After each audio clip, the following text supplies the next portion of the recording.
2 araw matapos mag-collapse ang ginagawang building sa Pampanga, sinabi ng mga otoridad na wala ng indikasyon na meron pang mga buhay sa ilalim ng guho. Ang desisyon, itigil na ang maingat na search and rescue operation pero hirap ang mga kamag-anak ng mga nawawala pa na tanggapin ang desisyong ito. At mula roon nakatutok live si Maris Bumadi. Maris. Vicky, nagsimula na ngang gamitan ng heavy equipment ang retrieval operations na isinasagawa dito sa Gumuhong Gusali, dito sa Angeles, Pampanga. Ang mga kaanak ng mga biktimang hindi pa rin nare-recover mula sa Gumuhong Gusali ay masama ang loob. Ipinaliwanag naman sa kanila ng mga otoridad kung bakit kailangan ng gawing search and retrieval ang kanilang operasyon simula ngayong araw. Isang crane na ang ginagamit para iakyat ang 2 tauhan ng Special Rescue Force sa ibabaw ng Gumuhong Gusali sa Angeles, Pampanga. Mano-mano nilang pinuputol ang mga metal bar at scaffolding bilang paghahanda sa paghatak ng mga heavy equipment sa naglalakihang tipak na semento, bakal at mga batong tumabon sa mga biktimang pinaniniwalaang nasa ilalim pa ng guho. They are still bodies that they need to be respected and protected po when we have to go with the retrieval operation. So, magiging cautious pa rin po tayo sa paglalabas sa kanila. So, ang una pong gagawing step is bibigyan po muna natin ng opportunity, mano-mano po, to make it clear. Kasi hindi po natin pwedeng biglain kasi even one single stone could create another pancake squeeze. So, dahan-dahan po tayo para po ma-secure pa rin natin na intact yung bodies ng ating mga victims.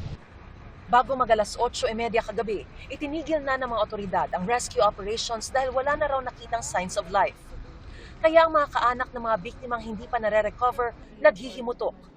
Ramdam ko pong buhay pa yung mga tao dyan, may mga survivor pa po dyan. Kami yung pamilya, kilala namin yung pamilya namin na nandyan na matatag sila dyan. Huwag po silang magbibitaw ng salita na wala ng mga buhay yung tao dyan. Yung mga pandetect nila, mga scanner nila, 100% po bang legit yan? Ang kapatid at hipag ni Loren ng mga vendor sa gilid ng Gumuhong Gusali hindi pa rin natatagpuan. Nag-aalala siya para sa 7 anak ng mag-asawa. Nanluho po ako kasi po malaki po yung pag-asa namin eh. Ramdam po namin kasi po meron pong isang video na nagsend.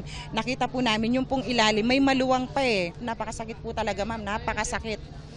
Desisyon nila, buhay ng mga patay. Hindi po kami sumuko. Actually, yung last signs of life na binabanggit po namin, lahat po kami noon nagpe-pray sana positive, lahat po yung sinasabi nating na-detect na life, breathing and heartbeat. Sana lahat po kami doon nagpe-pray, ito na, sana may labas natin siya. Kasi bilang responder po, kami po hindi din po masarap sa pakiramdam yung parang pakiramdam namin, hindi namin nagawa yung part namin. But it is very fulfilling. Medyo nanginginig po ako sa part na yun. As a responder na makapag-save kami ng life. Ipinakita rin ng rescuer kung paano nila ginagamit ang rescue radar sa pag-detect kung may buhay pa sa ilalim ng guho. Nag-recheck kami ulit.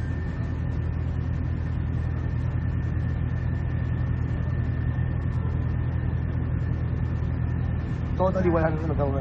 Pagkatapos po nito, so nag-decide na ako na no life detected. Kinausap ko na po ang K9 na i-confirm nyo na po mabuti.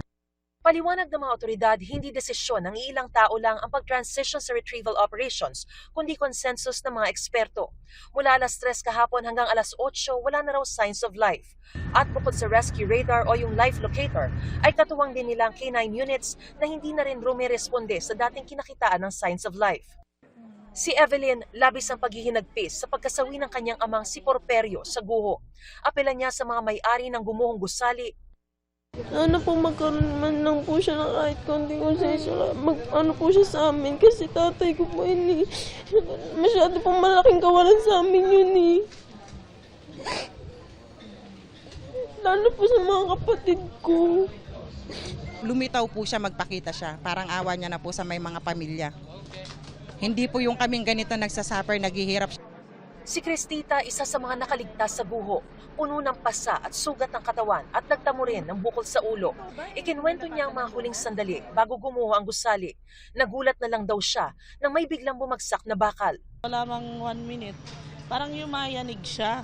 Parang ang lakas, akala nga namin lindol eh. Pag tingala nga namin, nakita nga namin na pababa na yung ano. Kaya pag sabi nung natakbo, tumakbo na kami. Yung barangay na kasama ko, hinila niya ako. Pag hila niya, natamaan yung dito ko. Hindi ko alam kung anong tumama sa akin. Parang nag-flashback ako, parang nawalan ako ng malay. Hinila rin niya ako para lang makalabas ako na hindi ako mabagsakan. 16 pa rin ang nawawala.